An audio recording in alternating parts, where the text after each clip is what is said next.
जी option कौन सी है आखिरी में बताएं? डेल्टा। वेल डन, आगे चलें।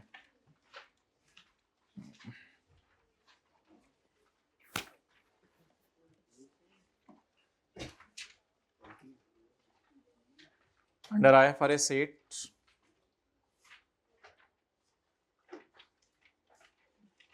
हो गया 24, तो आसान सा था ना। ऑपरेटिंग सेगमेंट की definition which is not relevant. Earning, revenue, expenses तो देखा जाता है, डिस्क्रीट फाइनेंशियल इंफॉर्मेशन भी देखा जाता है, CODM भी देखा जाता है। ये तो कोई नहीं था ना, तो इसलिए which is not relevant B.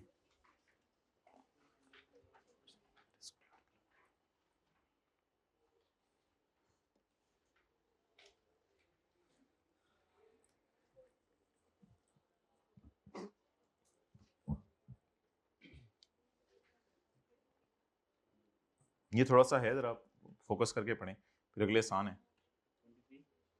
हाँ 23। क्या जवाब है? ओ एक्सेलेंट एक्सेलेंट। मैं जा रहा हूँ, वैसे जरूरत ही नहीं होती आप लोगों को कराने की। A company's management wants to aggregate two operating segment into one for reporting. Both produce same goods, same process, same customers. However, one segment operates in a high risky political environment with high volatility in cash flow. मतलब कि उस सूबे में इतने ज्यादा politics involve हो गई हैं कि उसकी कैश फ्लोज ऊपर नीचे होती रहती हैं, सेल, एक्सपेंसेस। लेकिन दूसरा जो हमारा सेगमेंट है वो किसी ऐसे सूबे में है जहाँ पे पॉलिटिकली लोग स्टेबल हैं, लैपटॉप मिल रहे हैं उनको, पॉलिटिकली स्टेबल हैं। Under IFRS 8 can these be aggregated? क्या ये एग्रीगेटेड किए जा सकते हैं? Yes all. अच्छा उधर ना एक लफ्ज लिखा हुआ था, वो जाके देखना पड़ेगा। इससे जो पहले वाला MCQ था ना हमारा, वो वाला MCQ हमारा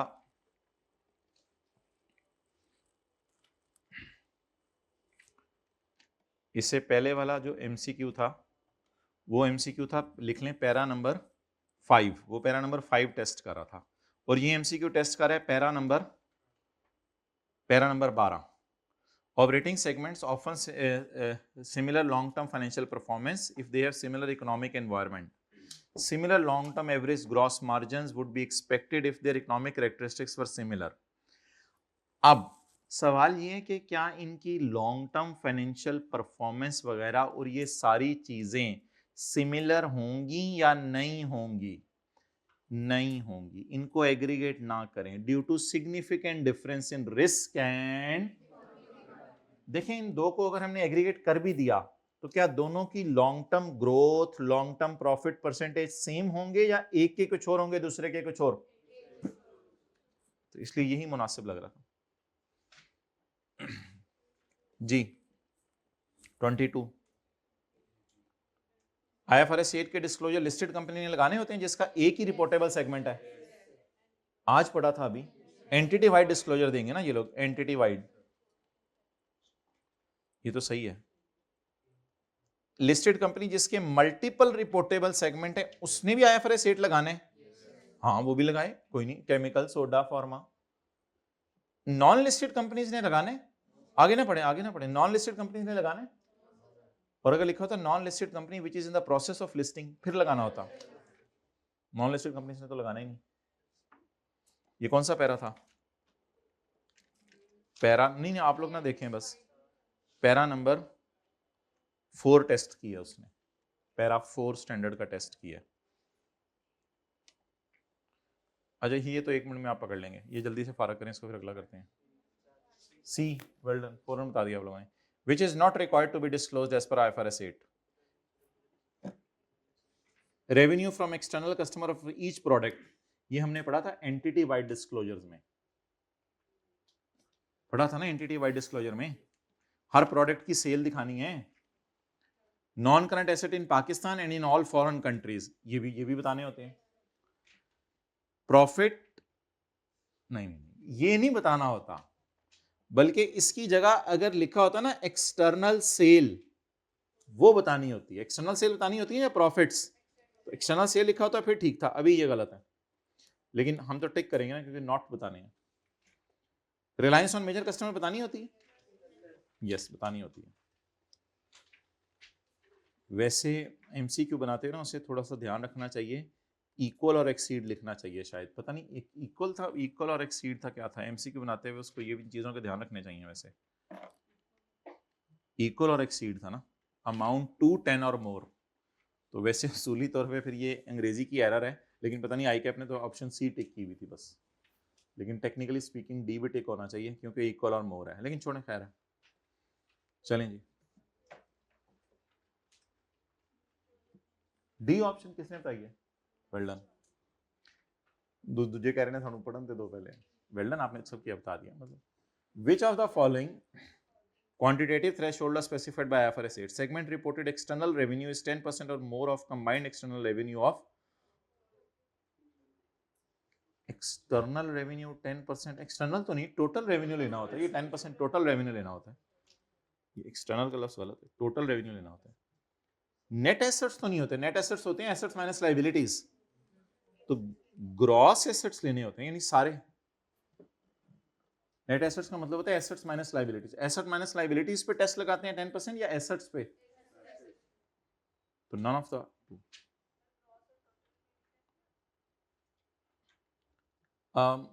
टोटल एसेट्स कहते हैं इनको, टोटल मतलब करंट और नॉन करंट, बट नेट का मतलब है लायबिलिटीज नेट करो, नेट का ये मतलब है। नेट का मतलब होता है एसेट्स माइनस लायबिलिटीज।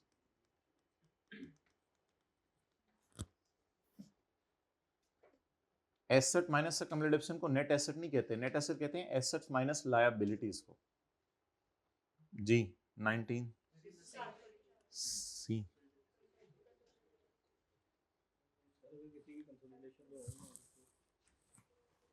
फिर separate as per IFRS 8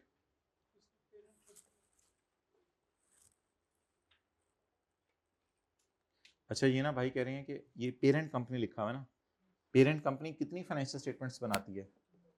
parent उसको कहते हैं जो खुद भी हो और उसने साथ किसी कंपनी के शेयर्स भी खरीदे हो। दो में से फिर किस पे लगाएगी ये? अगला क्या 18?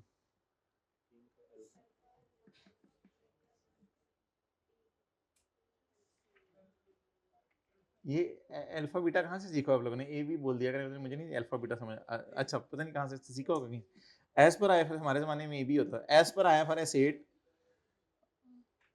अभी तो पता नहीं क्या क्या लफ्ज़ निकल आए हैं, जनरेशन कौन कौन सी, जनरेशन पता नहीं। एज पर IFRS 8 के मुताबिक N operating segment is identified as newly reportable segment in current year। एक ऑपरेटिंग इस साल रिपोर्टेबल बन गया। ऑपरेटिंग तो था हमेशा से, लेकिन इस साल क्या बन गया? यानी ऑपरेटिंग तो सारे होते हैं, उनमें से एक बड़ा बन गया in current year, debt was not reported इन।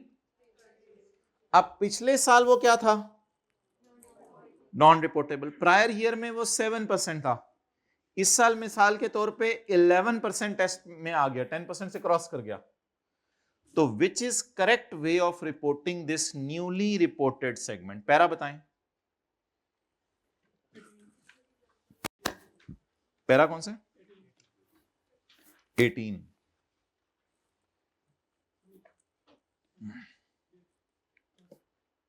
अगर एक रिपोर्टेड सेगमेंट नया इस साल पता चले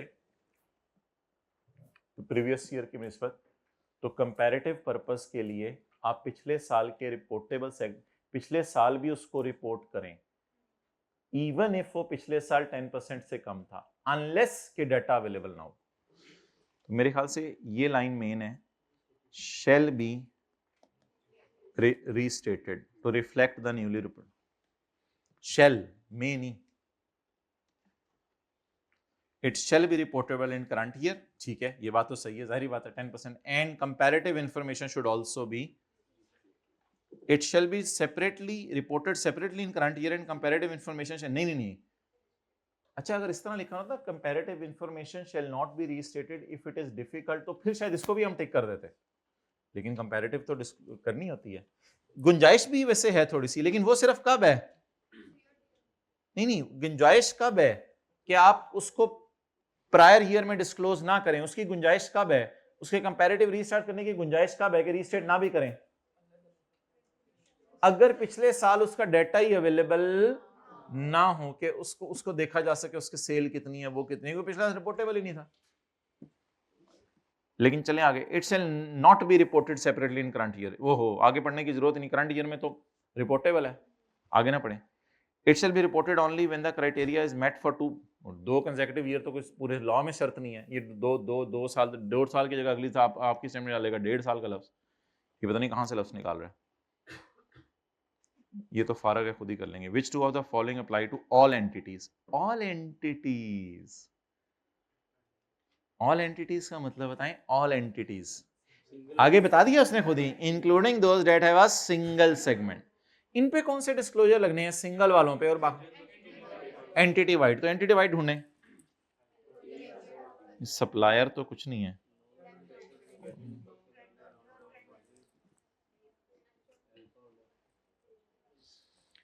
which of the following are correct in IFRS 8, 2 or more segment may be aggregated, नहीं ये गलत है, और an operating segment not fulfilling 10% test may still be reportable,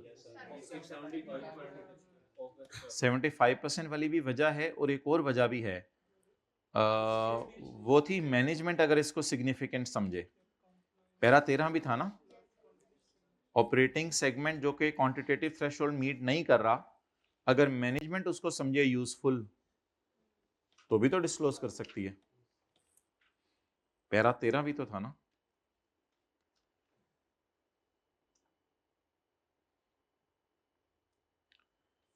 An operating segment has just started operations but has never earned revenue, operation शुरू कर दी है लेकिन revenue नहीं कमा रही, which is correct. Operating segment है, हेड ऑफिस नहीं है, ऑपरेटिंग सेगमेंट है, कंपोनेंट नहीं लिखा हुआ। ऑपरेटिंग सेगमेंट वो होता है जो रेवेन्यू और एक्सपेंसेस करे, चाहे अभी रेवेन्यू ना भी कमाना शुरू किया हो। बताएं, it may be reported if quantitative threshold is met, बोले ये बात तो सही है, अगर 10% टेस्ट मीट करेगा तो इसे क्या कर दें, report. It is reportable even if 10% test is not met,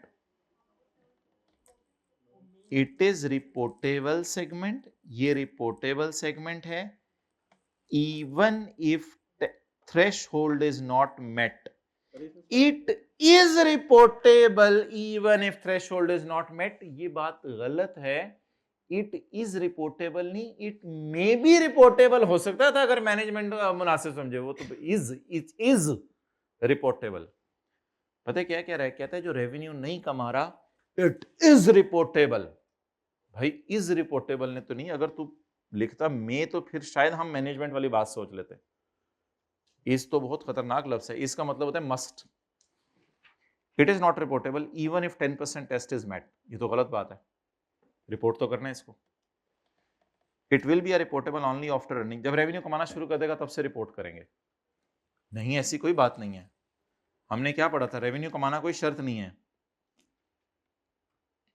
in operating segment में engage in for which it has yet to earn revenue, तो इसको ऑपरेटिंग सेगमेंट कहेंगे। जब ऑपरेटिंग कहेंगे तो ऑपरेटिंग की वजह से ये रिपोर्टेबल भी बन जाएगा। अगर क्या पास करें, ऑपरेटिंग बनने के लिए ये टेस्ट पास करना होता है, और रिपोर्टेबल बनने के लिए 10% और 75।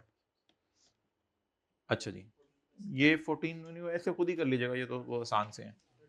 14, 13 ये आई कैप्स असल में पूरे नहीं हो रहे थे, 75%, 75%, 10% ये वो तो पूरे नहीं हो रहे थे एमसीक्यू, उसने पता नहीं 15-20 किताब में डालने थे।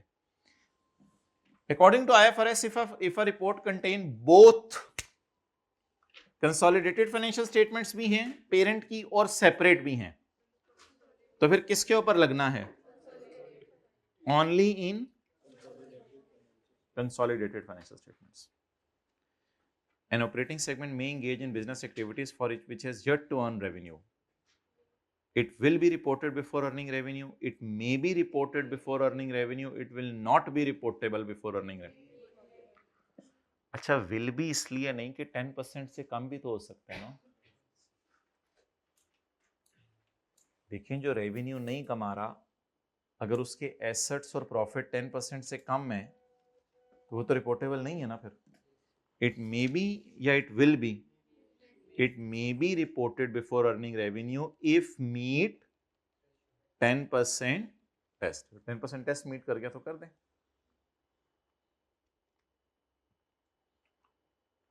एंटिटी का ऐसा कंपोनेंट जो सिर्फ आपस की सेल कर रहा है, it must be an operating segment, it must be excluded from being an operating segment, it is included as an operating segment। इसको operating segment समझा जाता है if entity is managed in that way, it is included as an operating segment if management so desires। अगर management desire कर रही है। मुझे बताएं ऐसा कंपोनेंट एंटिटी का जो सिर्फ इंटरनल सेल कर रहा है, it must be operating segment नहीं, क्योंकि हो सकता है सीओडीएम डाटा ना मांगता हो या डिस्क्रीट इंफॉर्मेशन अवेलेबल ना हो। इट मस्ट बी तो नहीं, इट मस्ट बी एक्सक्लूडेड नहीं नहीं नहीं नहीं, ऑपरेटिंग हो सकता है, कोई मतलब ऑपरेटिंग सेगमेंट बन सकता है अगर सीओडीएम डाटा मांग रहा है। It is included as an operating segment if management इसको ऐसे मैनेज कर रही है। मैनेजमेंट से मुराद कौन है? अगर सीओडीएम इसको इस तरीके से मैनेज करे तो फिर ठीक है। It is an operating segment if management चाहे तो नहीं, वैसे मतलब कुछ क्राइटेरिया पूरा होना चाहिए ना, डिजायर पे तो नहीं चीजें छोड़नी चाहिए, क्राइटेरिया पे। यहां मैनेजमेंट से मुराद वही है ना, 3 क्राइटेरिया पूरा हो रहा होगा, और क्या हो सकता है? यही बचा था, और तो कोई नहीं बच सकता था।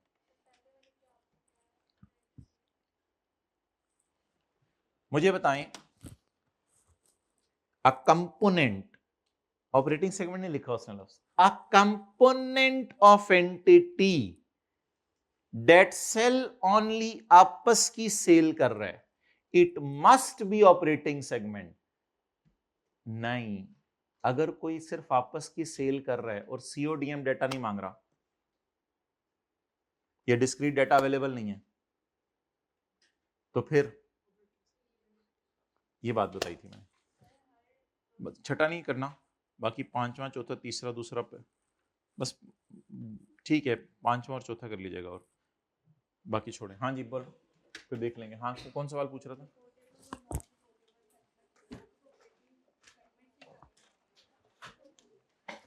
रिपोर्टेबल और नॉन रिपोर्टेबल सेगमेंट सारे ऑपरेटिंग सेगमेंट ही होते हैं, बिल्कुल ठीक है। लेकिन अगर कोई चीज ऑपरेटिंग सेगमेंट की डेफिनेशन पे ही नहीं पूरी उतर रही तो उसको आप ऑपरेटिंग सेगमेंट ही नहीं कहेंगे, फिर उसको रिपोर्टेबल नॉन रिपोर्टेबल भी नहीं कह सकते, वो ऑपरेटिंग सेगमेंट ही नहीं है सिरे से। ऐसे भी कंपोनेंट एंटिटी के होते हैं जो ऑपरेटिंग सेगमेंट ही ना हो,